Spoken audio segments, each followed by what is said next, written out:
আজকে ঘুম থেকে উঠতে এতটা লেট হয়ে গেছে, মানে বলার মতো না। উঠতে উঠতে 6টা সাড়ে 6টা বেজে গেছে।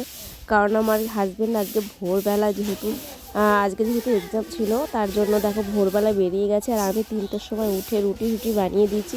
তাই জন্য দেখো আমার কিন্তু সকালবেলা উঠতে এতটা লেট হয়ে গেছে, মানে আমি ভাবতে পারিনি।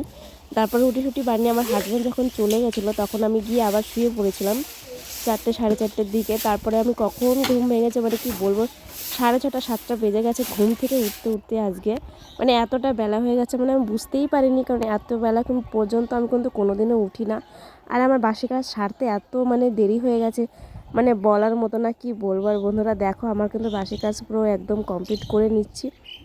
সকাল সকাল উঠে পুরো ঘরটা ভালো করে ঝাড় দিয়ে নিচ্ছি, কারণ এই বাসি কাজটা কিন্তু ভালো করে ঘরটা ঝাড় না দিলে কিন্তু সেটা হয় না। আর এই বাসি কাজটা কিন্তু সকালবেলা করতেই হয়, বিশেষ করে ঘরটা ঝাড় দিতে হয়।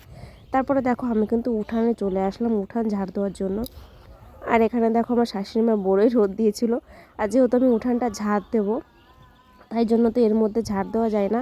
তাই আমি বড়ইগুলো একদম সাইডে রেখে তারপরে দেখো আমি কিন্তু উঠানটা ভালো করে ঝাড় দিয়ে নিচ্ছি। আর আমার কদিন ধরে শরীরটা এত এত খারাপ যাচ্ছে, মানে বলার মতো না। তোমাদেরকে আমি ব্লগ ভিডিও দিতে পারছি না, কিন্তু আমার খারাপ লাগছে। কি কি করবো বলো তো, কিছু করার নেই। লাঠা না, আর ওইগুলো কি? লাঠা মাছ, বোয়াল মাছ, পোনা মাছ। আরোহী, মাছ বাড়ি নিয়ে চলো, আমরা রান্না করবো। চলো বাড়ি নিয়ে যাবা? চলো, ওই যে কতগুলো মাছ, এই যে কতগুলো মাছ বাড়ি নিয়ে চলো। হ্যাঁ চলো বাড়ি চলো। হ্যাঁ মাছ নিয়ে বাড়ি চলো। হ্যাঁ হ্যাঁ সত্যি সত্যি চলে যাচ্ছে।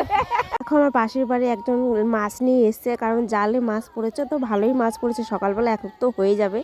তো আমাদের এখানে প্রায় মানুষই জালে এখানে মাছ ধরে। মানে মাসুর বাড়ি এলাকায় কিন্তু বেশিরভাগ মানুষ কিন্তু জালেই মাছ ধরে খায়।